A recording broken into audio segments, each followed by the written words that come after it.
From Lagos, the nation's commercial capital, this is the News at 10. Live from Channels Television.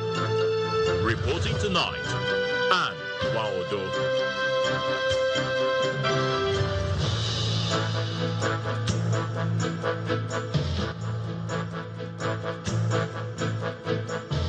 Hello and welcome. Tonight, opposition party candidates reject the just concluded area council elections in the Federal Capital Territory, Abuja, describing the exercise as lacking credibility.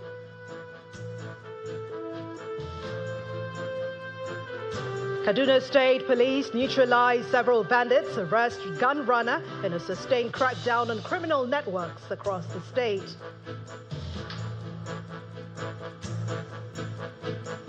Former Governor of Kaduna State, Nasir El-Rufai, institutes 1 billion naira fundamental right enforcement suit against the Independent Corrupt Practices and Other Related Offences Commission, ICPC.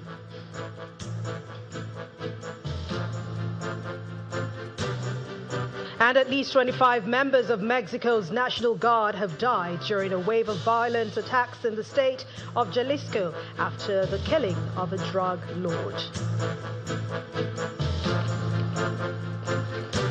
Now in business, GMO allots 524 billion naira in latest bond auction amid strong investor demand.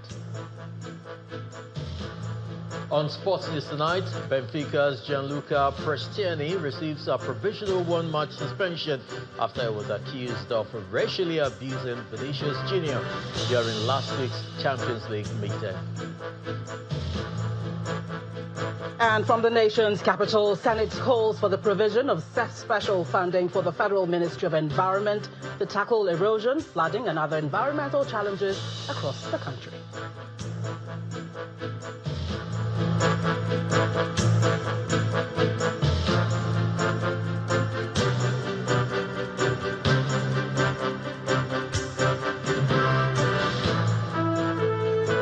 We begin tonight with reactions that have continued to trail the just concluded area council elections in the Federal Capital Territory. Some candidates of the People's Democratic Party, the PDP, the Young Progressives Congress, the YPP, and the African Democratic Congress alleged that the ruling All Progressives Congress, the APC, engaged in vote buying and the use of state resources to intimidate voters. And for the All Progressives Congress, it has commended the outcome of that election, maintaining that it is a reflection of the will of the electorate.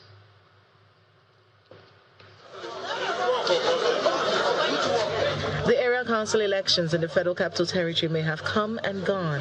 However, the exercise is trailed by several reactions, especially from candidates and leaders of opposition parties that participated in the elections. At this news conference in Abuja, some candidates of the People's Democratic Party are dissatisfied with the outcome of the election and vow to challenge the results at the tribunal. Our record showed that we won convincingly at the majority of the polling units. However, the figures were manipulated during the collation process to favor the APC candidates. I wish to state again that we are not accepting these results. We will pursue this matter to its logical conclusion at the tribunal. The PDP councillorship candidates are not the only ones who faulted the outcome of Saturday's elections. 17 political parties participated in Saturday's elections, with the All Progressives Congress winning 5 chairmanship positions and leaving 1 seat for the PDP. Spokesperson of the Young Progressives Congress YPP and the FCT chairman of the African Democratic Congress ADC faults the election process, alleging electoral fraud by those declared winners by the electoral umpire. We discovered that poverty has been weaponized, and those who actually had the means went ahead to buy votes. We heard in a place like Abuja, vote was bought for as much as 30,000 naira. Let them go and check all the polling units. I want my polling unit, the whole of my Kabosa. At the time of Asade, about 1 o'clock, we were leading. FCT election has never been like this. However, However, not all of the candidates who lost in the polls are ready to seek redress at the tribunal. For me, personally, it's a waste of time going to court to say you want to go to court and what have you. The same arrangement that happened in the election is still the same arrangement that will happen in the court. Meanwhile, the APC commended the conduct of the exercise. Nigerians appreciate what's going on, and their vote and their views is what matters, not on the approximation of the summary or the expectations of just a few people who would rather see the APC suffer a defeat. We are mighty glad that we won the election in the FCT. Saturday's area council polls were conducted across the 6 area councils in the FCT, and the winners, who are mainly of the ruling All Progressives Congress, now await their inauguration by the Minister of the Federal Capital Territory.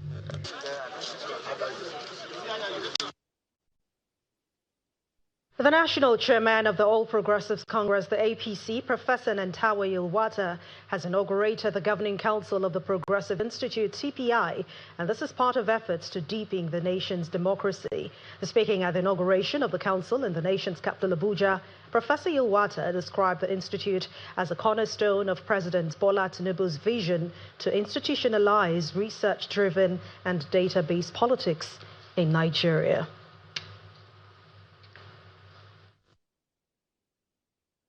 This institution is the think tank and the intellectual resource center of our great party, the All Progressive Congress.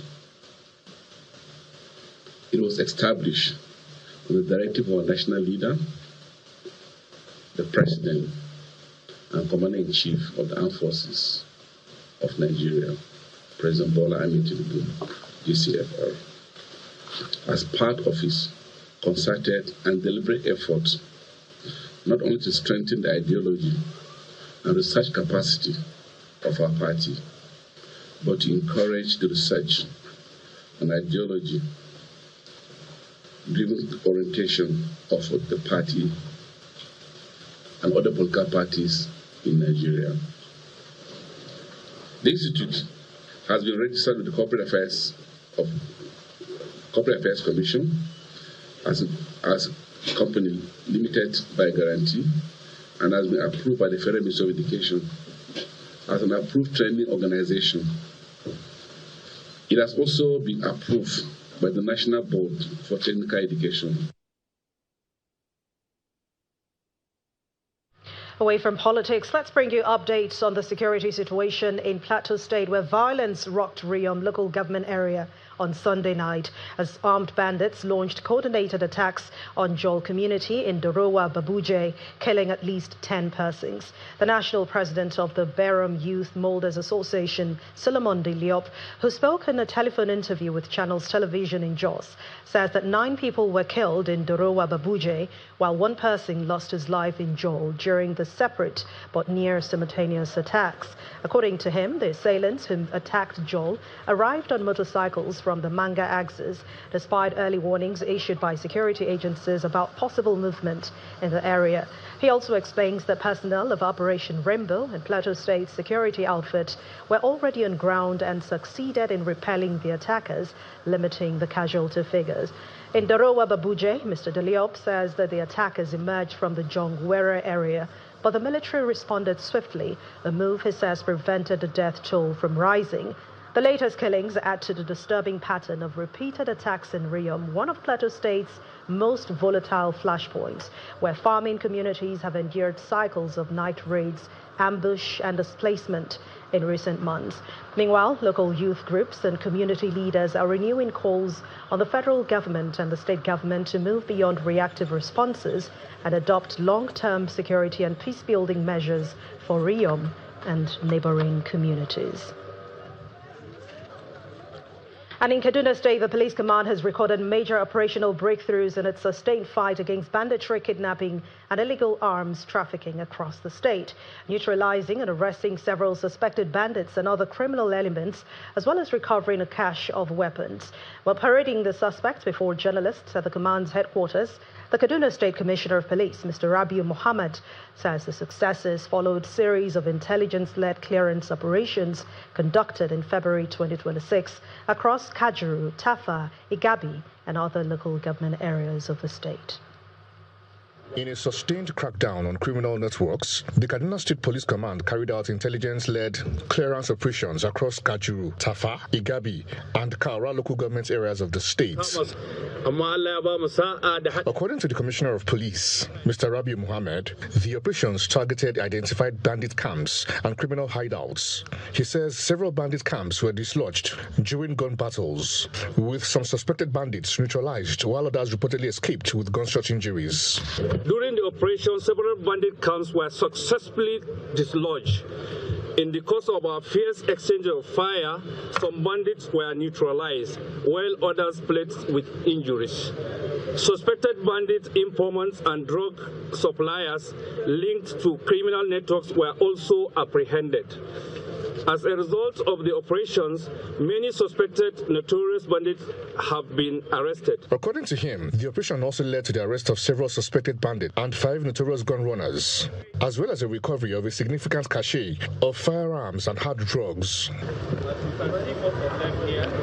Some are on their way to other parts of the state, some are on their way. Preliminary investigations indicate that the suspects were involved in manufacturing and supplying illegal weapons used to fuel criminal activities within and beyond Kaduna State. However, the police commissioner issues a warning notice to bandits and other criminal elements operating within Kaduna State. On 17 February 2026, following credible intelligence regarding suspicious activities linked to an illegal weapons transaction, a team of operatives from the anti-kidnapping unit swiftly mobilized to Kasom Magani. The operation led to the interception and arrest of 3 suspects, namely Peter Palmer, male of Iburu, Saleh Monde, male of Iburu, and Sunday Makama, male of Kasom Magani. This achievement underscores our commitment to proactive intelligence-driven policing and violent crime in the state. Let me once again reiterate that the Kaduna State Police Command will not relent in its determination to dismantle all criminal networks operating within the state. While the police says all the suspects will be charged to court upon conclusion of investigations, the command also reaffirms its preparedness to ensure the safety of lives and property of citizens across the state. The former governor of Kaduna State, Nasir El-Rufai, has filed a R1 billion fundamental rights enforcement suit against the Independent Corrupt Practices and Other Related Offences Commission, ICPC, over alleged unlawful invasion of his residence in Abuja. Mr. El-Rufai, through his team of lawyers led by Oluwole Yamu, prayed the court to declare that the search warrants issued on February the 4th, 2026 by the Chief Magistrate Court of the FCT authorizing the search and seizure at his residence was null and void for lack of particularity, material drafting errors, ambiguity in execution parameters, overbreadth and absence of probable cause, thereby instituting and constituting an unlawful and unreasonable search in violation of Section 37 of the Constitution. In the suit, the detained ex-governor sought 7 reliefs. He prayed the court to declare that the invasion and search of his residence executed by agents of the ICPC and the IG amounts to gross violation of his fundamental rights to dignity, personal liberty, fair hearing, and privacy under Sections 34, 35, 36, and 37 of the Constitution. Mr. El-Rufai has now sought an order of injunction restraining the respondents from further relying on or using, tendering any evidence or items seized during the unlawful search in any investigation, prosecution, or proceedings involving him.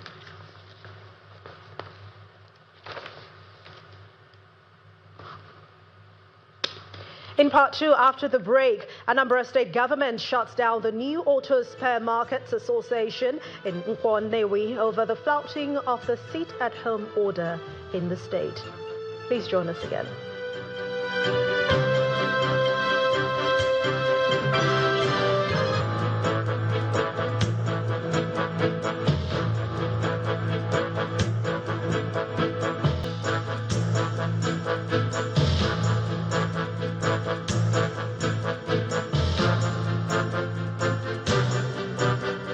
Welcome back. If you've just joined us, you're watching the news at 10 on Channels Television, broadcasting live from Lagos. A reminder of our main stories. Some opposition party candidates reject the just concluded area council elections in the Federal Capital Territory. describes the exercise as lacking credibility. Kaduna State Police neutralize several bandits, arrest gun runner in a sustained crackdown on criminal networks across the state. Former Kaduna State Governor Nasir El-Rufai institute 1 billion naira fundamental right enforcement suit against the Independent Corrupt Practices and Other Related Offences Commission. And at least 25 members of Mexico's National Guard have died during a wave of violence in the state of Jalisco after the killing of a drug lord.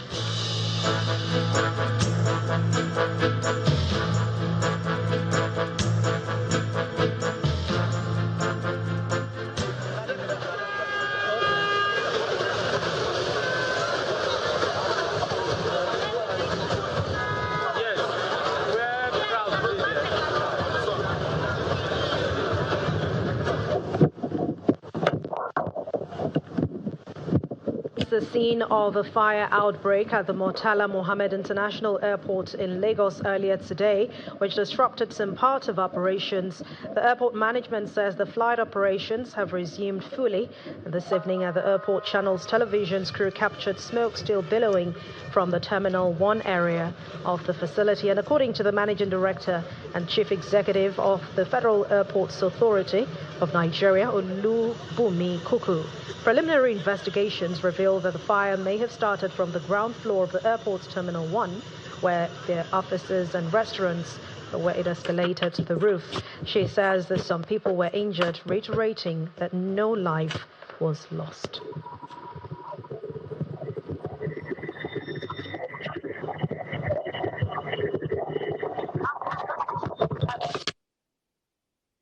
There's still ongoing investigations into the actual cause of the fire. Well, I am happy to report that there were no casualties. We did have about 6 injuries at the terminal. Of those 6 injuries, the 2 most critical were deep cuts as well as smoke inhalation. We did have 12 of our air traffic controllers who were actually in the tower. We did ask them to wait in the tower so that they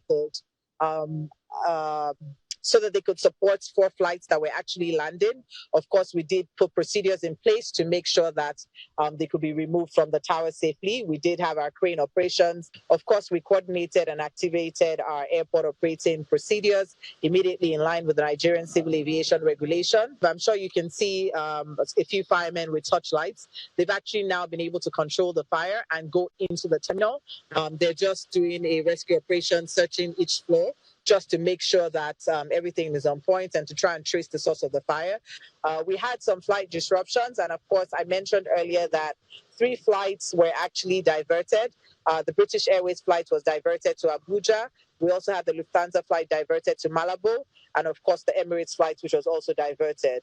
Minor break in our operations in terms of flights departing and arriving. However, our emergency operations center was set up immediately. We've also set up a remote tower. Flights are landing and departing as usual again. And I just encourage anyone, if you have a flight, while there may have been a bit of delays, but we do have our flights on time now. And in Anambra State, the government has shut down the new auto spare part markets Association in Nkwannewi over the sit-at-home compliance despite directives to end the Monday sit-at-home in the state. The Commissioner for Information, Dr. Law Mfo, says that in a statement today insists that the closure takes effect from midnight February the 23rd, 2026 and will reopen on Monday, March the 2nd, 2026. The sealing of the market was supervised by the Special Advisor on Trade and Markets, Mr. Evarist Uba, the Special Advisor on Security, Air Vice Marshal Ben Chiobe, retired, and Mayor of Nnewi North Local Government Area, Mr. Ezechiona Anazodo. The government has warned traders and customers to stay away from the market during the period of the closure to avoid confrontation with law enforcement agencies. And the special advisor says the market can face an extended shutdown if compliance remains unsatisfactory. We head to the nation's capital, Abuja, now, where Gloria Omezuke is standing by to bring us more stories on the news at 10. Over to you, Gloria. Thank you, Anne. We begin with the National Assembly, where the Senate has called for the provision of special funding for the Federal Ministry of Environment to tackle erosion, flooding and other environmental challenges across the country. The chairman of the Senate Committee on Environment, Senator El-Rufai, made the call when ministry officials appeared to defend the 2026 budget. According to Senator Fadei, funds appropriated annually to the ministry and its agencies were inadequate to tackle environmental issues. He also listed issues requiring urgent attention. The Senate Committee on Environment notes that the funds appropriated annually to the Federal Ministry of Environment and its agencies are very inadequate to tackle the enormous responsibility of environment management, erosion control, environmental health, forest conservation and protection, biosafety, biosecurity mandates, environmental degradation, pollution and remediation, coastal flood mitigation, coupled with significant release of inappropriate funds to effect discharge of the mandates as greatly hindered. Also, good to commend Mr. President on the National Forest Initiative to be coordinated by Minister of the Environment, the state, the DSS, and National Security Advisor for a safer environment. The committee appeals to the President, Commander-in-Chief, President Bola Ahmed Tinubu, GCFR, to approve through the Special Intervention Fund to serve as additional funds to Federal Ministry of Environment and its agencies to enable them to perform optimally. The committee also graciously requests Mr. President to prioritize the Nigerian multilateral environmental obligations, ensure we meet our financial commitments to climate-related organizations. Doing so, we will unlock international climate finance and strengthen our global partnership. This committee remains committed to ensuring transparency, accountability, and impact-driven budgets. And over to Lagos State, where the Group Chief Executive Officer of Nigeria National Petroleum Company Limited, Mr. Bayo Ojulari, has described the Dangote refinery and petrochemical complex in Ibeju-Lekki, Lagos State, as the front line of world-class technology. He made this comment while on an official visit to the $20 billion industrial facility. The visit included a facility tour focused on solidifying operational and commercial relationship between NNPCL Limited and the Dangote refinery, with both organizations reaffirming their shared vision for Nigeria's energy future. The Group Chief Executive Officer of NNPC Limited, Mr. Bayo Ojulari, arrived at Dangote Refinery and Petrochemical Complex in Ibeju-Lekki, Lagos State, and is received by the President, Dangote Group, Aliko Dangote, and management staff. To kick off the tour of the complex, he's been taken to see the point where crude oil is being received.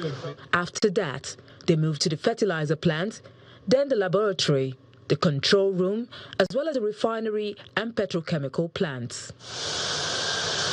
After touring the facilities at the complex housing the $20 billion investment, the group CEO of NNPC Limited gives his impression about the Dangote industrial complex. What we are seeing here is more I'll call the front line of world-class technology. What most people may not really appreciate sometimes when you hear things being done like this in Nigeria is that you have the opportunity to leapfrog, take the learning from all over the world, and then apply it to deliver an outstanding world-class facility like these refineries. The president of Dangote Group, who appreciated the group CEO of NNPC Limited for the visit, says in line with his organization's strategic approach to growth, plans are underway to increase the production of raw materials for detergents. And that's why we're doing, linear alkaline benzene, which is raw material for detergent. And that raw material for detergent will be sufficient for the entire African continent. It's 400,000 tons. Which we don't have. The only two is one in Algeria, 100,000 tons, and Egypt, 50,000. The two leaders in the country's oil and gas sector expressed their belief on expansion as well as an opportunity for Nigerians to invest in the world's largest single-train refinery project. Alaji is not stopping there, and we as NNPC, being a very proud shareholder, and I would say even prouder today than I was yesterday, is embarking on the expansion of these facilities. And what that means is what we call replication. Individually, Nigerians will have an opportunity in the next, I don't know, but I think in the next maybe maximum 4 or 5 months, they will actually be option to buy their shares. And like what I promised before, people will have a choice either to get their dividend in Naira or to get their dividends in dollars. This visit by the group CEO, NNPC Limited, is a welcome event because the synergy between a state regulator and Dangote refinery and petrochemical company will lead to a permanent stability in the country's oil and gas space, especially by smoothing all the rough edges in the downstream subsector of the industry. Still ahead on the news at 10, DMO allots 524 billion naira in latest bonds auction amid strong investor demand. Join us again.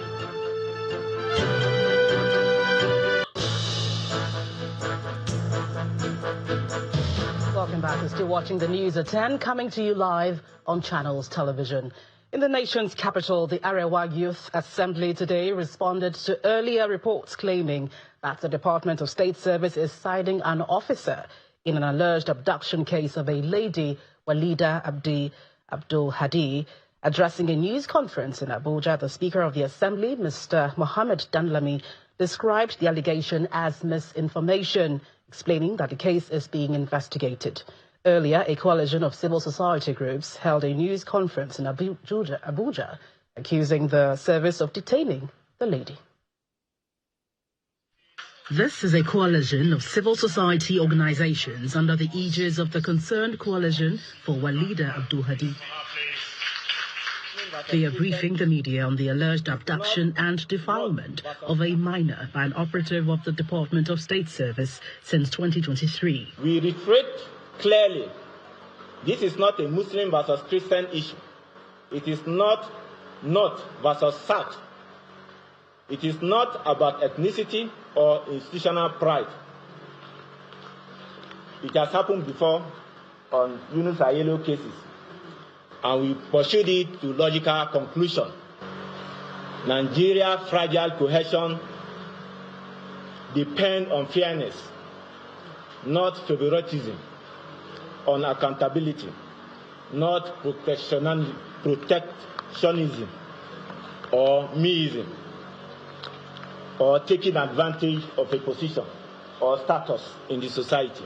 At a separate news conference, the Arewa Youth Assembly is dismissing the claims by the coalition, absolving the service of the allegations. What she even told us in VGC, she said if she goes, they might even burn her.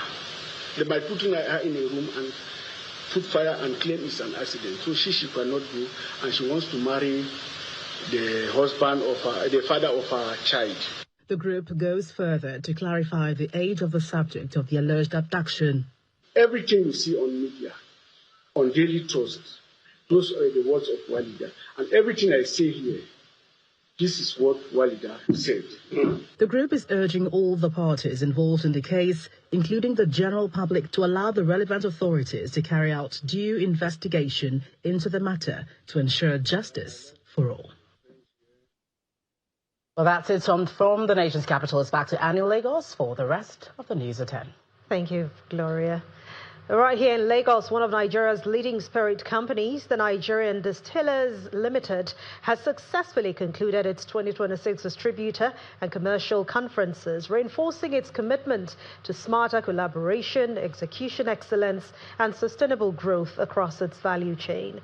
The group executive director of the Nigerian Distilleries Limited, Mr. Adekunle Rosiji, while highlighting the importance of alignments across the value chain, reinforced the NDL's belief that sustainable growth is best achieved through partnership and mutual accountability.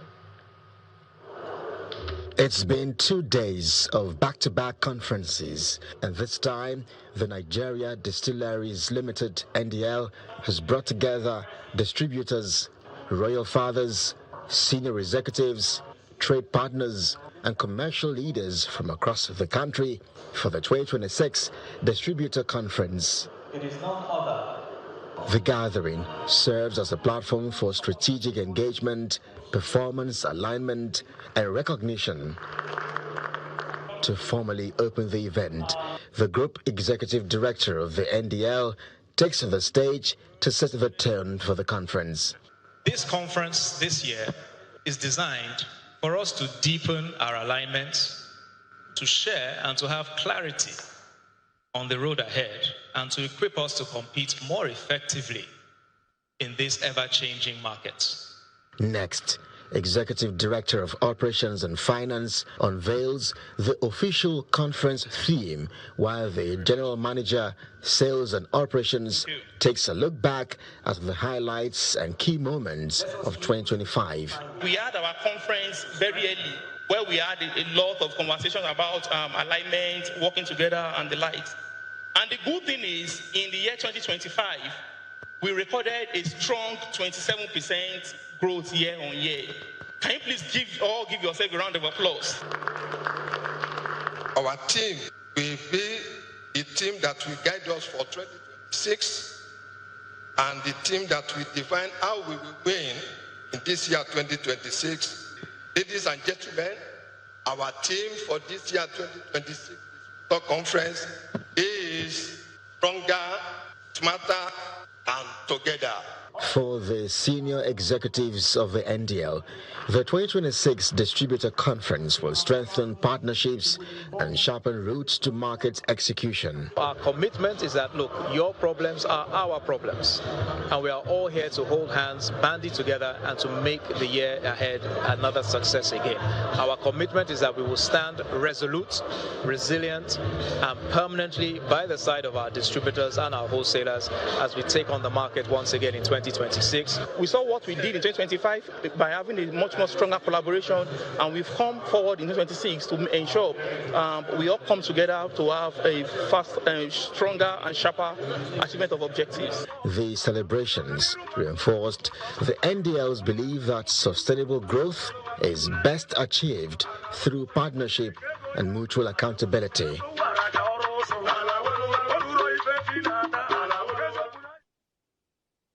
Blue World Cosmetics Limited, one of the leading manufacturers and producers of a wide range of cosmetic brands, has marked its 10th year anniversary with the unveiling of its latest product, Vivan Body Lotion, which comes in 6 variants for all skin types. The occasion, which also served as an avenue to celebrate its managing director, Ikenna Ekeago, who turned 50, was well attended by industry giants, friends, and business associates. Opulence and elegance defined the atmosphere as Blue World Cosmetics Limited marked a triple milestone. A decade of business excellence, the 50th birthday of its managing director Ikenna Ekeago, and a bold new entry into the skincare market. Vivon, and I'm wondering, what is that? But then there was something called Vivon. The highlight of the night was the unveiling of Vivan Body Lotion, launching with 6 variants tailored for all skin types. In these 10 years, we are unveiling our new brand, Vivan Nigeria, and which is going to take over Nigeria and Africa at large. And this time around, the moisturizers are available for everybody. Every member of the family can use it, and there's something for every member of the family. It was also a night of gratitude to honor the partners who fueled their growth. Blue World rewarded top-performing distributors with 3 brand new cars, a surprise package. Ike and Gaffer 1010 for your special contribution towards the success of 2025 business year. And I will still challenge you guys, because we have the higher version of that vehicle, that the higher, you know what I mean, that will take the higher version of that vehicle. Congratulations to you. Thank you. I'm so excited. I didn't expect it. Thank God for the clothes and all the gifts that the company has given to us. Between the corporate milestones, the hall stood still to celebrate the man at the helm. Turning 50, Ikenna Ikeagu was lauded by industry peers for his resilience and creative leadership. All these and many more, we wish you in Jesus' name.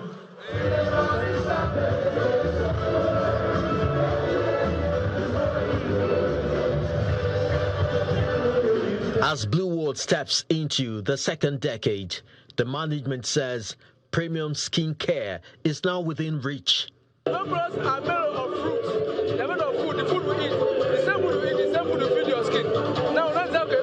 No longer want to rub skin. We want to feed the skin. And before, is to feed the skin. Blue World is not just a company. It's a movement. Vivan is currently rolling out to leading stores nationwide, inviting Nigerians to glow with care.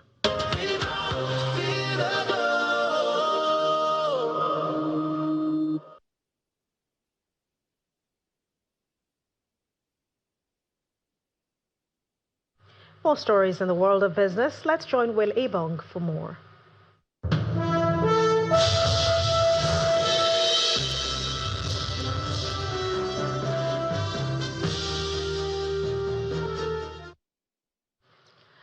Thank you, Anne. Now, 524.28 billion naira, that's the total amount allotted in the latest bond auction out of the 800 billion naira originally offered by the Debt Management Office, DMO. As investors remain, the demand far exceeded the supply. Now, a look at the breakdown shows that 188.14 billion naira was allotted for the June 2032, 208.63 billion naira for the May 2033 and 127.51 billion naira for the February 2034 bond, with yields set at 15.74% for the 2032 and 2033 bonds and 15.5% for the 2034 bond. And the auction highlights robust demand for government securities, even though the total allotted fell short of the initial offer. And from bonds, we head to equities, where the stock market kicked off the last trading week in February with very bullish sentiments as the all-share index hit a new all-time high today ahead of the CBN MPC decision tomorrow. Here's John Mekwa with the details.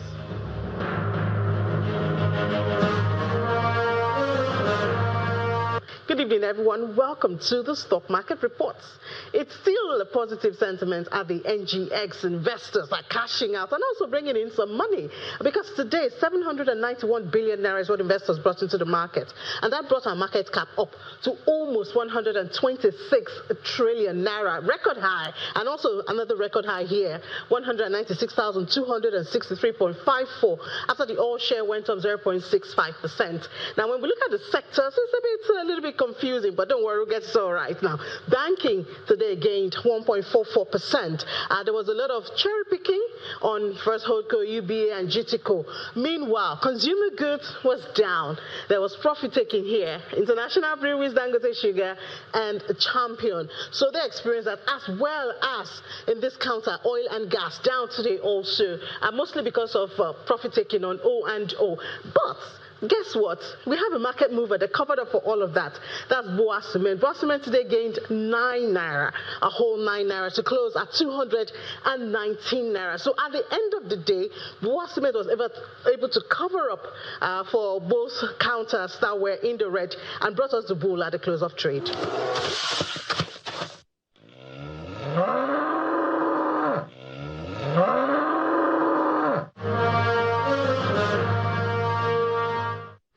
Thank you, Ini. Meanwhile, other major global equities started the week in a volatile manner as investors react to new Trump tariffs. Let's see the closing numbers.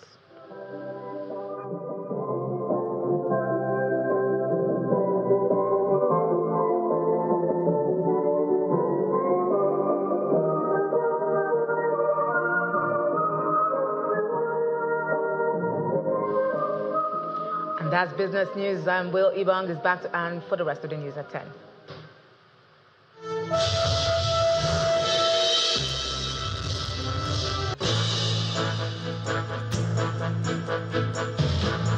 Welcome back. You're watching the news at 10 on Channels Television. Let's now join Simon Pusey for more international news and around the world in 5 from a London studio.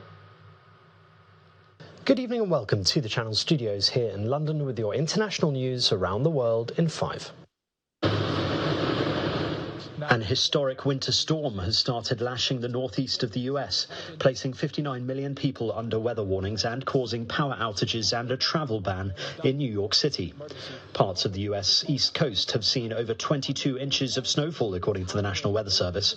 More than 5,000 flights into and out of the US have been cancelled so far, and hundreds of thousands of people are without power. In New York City, where non-essential travel is banned until midday local time, the snow is shin deep. Up to 2 feet of snow is expected in some places. It's the first time in 9 years that New York City has been under a blizzard warning. Every New Yorker seeking warmth and shelter will be able to find it in our city. We have 22 warming buses, 11 health and hospitals warming spaces, and 13 school warming centers open across our city.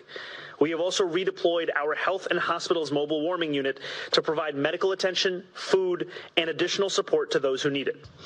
A wave of violence has broken out in Mexico after the country's most wanted drug baron was killed in a security operation to arrest him involving U.S. intelligence. Nemesio Oseguera Cervantes, known as El Mencho, was the leader of the feared Jalisco New Generation drug cartel and died after being seriously injured in clashes between his supporters and the army on Sunday. 4 other members were killed during the operation in the town of Tapalpa in central western Jalisco state, and 3 army personnel were also injured. Retaliation for the drug lord's death has seen violence spread to at least a dozen states, with roads blocked and vehicles burned. Pakistan has carried out multiple overnight airstrikes in Afghanistan, which the Taliban has said killed at least 18 people, including women and children. Islamabad said the attacks targeted 7 alleged militant camps and hideouts near the Pakistan-Afghanistan border, and that they had been launched after recent suicide bombings in Pakistan. Afghanistan condemned the attacks, saying they targeted multiple civilian homes and a religious school.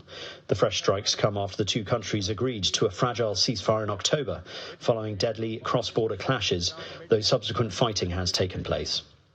19 people have been killed in a bus crash in Nepal, according to police. The bus, which had been carrying tourists, including 1 Brit, had been travelling to the capital Kathmandu when it lost control and fell 200 metres onto the bank of the Trishuli River in the country's central Dading district in the early hours of Monday morning. There were 44 people on board, including the driver, 25 of whom have suffered injuries. The youngest son of Zimbabwe's late former President Robert Mugabe has been formally charged with attempted murder at a brief appearance in a South African court. Bellarmine Mugabe was arrested last week after a 23-year-old man was shot and injured at a property in an upmarket suburb of Johannesburg. He was then taken into custody alongside his bodyguards. Neither man has commented on the charges. Appearing in court dressed in black, Mugabe looked calm during the proceedings. Bellarmine is the youngest son of Robert and his second wife, Grace. Robert Mugabe, who died in 2019, led Zimbabwe for 37 years before being forced out of power at the age of 93. An armed man has been shot dead after entering the secure perimeter of US President Donald Trump's Mar-a-Lago residence in Florida. The man was carrying a shotgun and fuel can when he was stopped and shot by Secret Service agents and a sheriff's deputy. The incident happened around 1:30 a.m. on Sunday morning when the president was in Washington, D.C. The suspect has been named as Austin T. Martin of Cameron, North Carolina, according to CBS. There's a lot more investigation to be done. FBI is the lead agency. We'll be assisting them. And fortunately, nobody was in jeopardy inside because of the quick action that was taken by the deputies. And the remains of Italy's patron saint, St. Francis of Assisi, have gone on public display to mark 800 years since his death. Italian officials say around 400,000 people from around the world have reserved a place to see his bones in the central Italian town of Assisi. The 13th century skeleton is being displayed from Sunday at the lower church of the famous Basilica of St. Francis of Assisi. His remains have only been seen in public once before, for a single day in 1978, to a very limited group of people. And that's your international news around the world in 5. Now back to the Channel Studios in Lagos. Thank you, Simon. Welcome to Sports News. Police say they are investigating abhorrent racist abuse directed online at 4 Premier League footballers last weekend. Wolves and Super Eagles striker Tolu Arokodare and Sutherland midfielder Romain Modley were the latest players to be targeted on Sunday, with Chelsea's Wesley Fofana and Burnley's Hannibal Mabry suffering similar abuse on Saturday following a 1-1 draw between their clubs. The Super Eagles forward missed a penalty in Sunday's 1-0 defeat at Crystal Palace and subsequently received racist messages from several accounts. The head of the UK Football Policing Unit Chief Constable Mark Roberts condemned the abhorrent behaviour and says they will do everything possible to identify those responsible and bring them to justice. UEFA suspended midfielder Gianluca Prestiani from Benfica's Champions League playoff second leg against Real Madrid this week after he was accused of racially abusing Vinicius Jr. UEFA's disciplinary body, who are still investigating the alleged incident from last week's first leg, confirmed in a statement that they had decided to provisionally suspend Prestiani for the next UEFA club competition match, for which he would otherwise be eligible.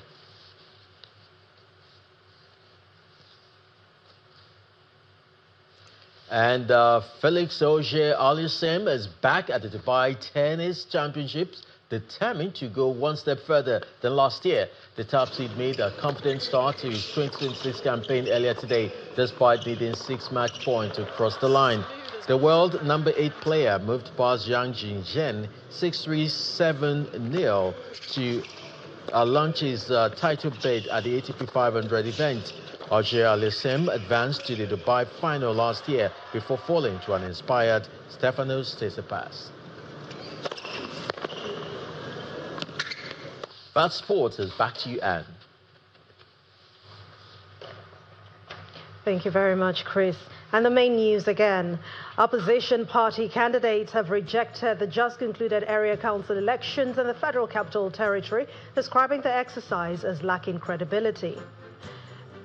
The Kaduna State Police neutralized several bandits, arrested gun runner in a sustained crackdown on criminal networks across the state.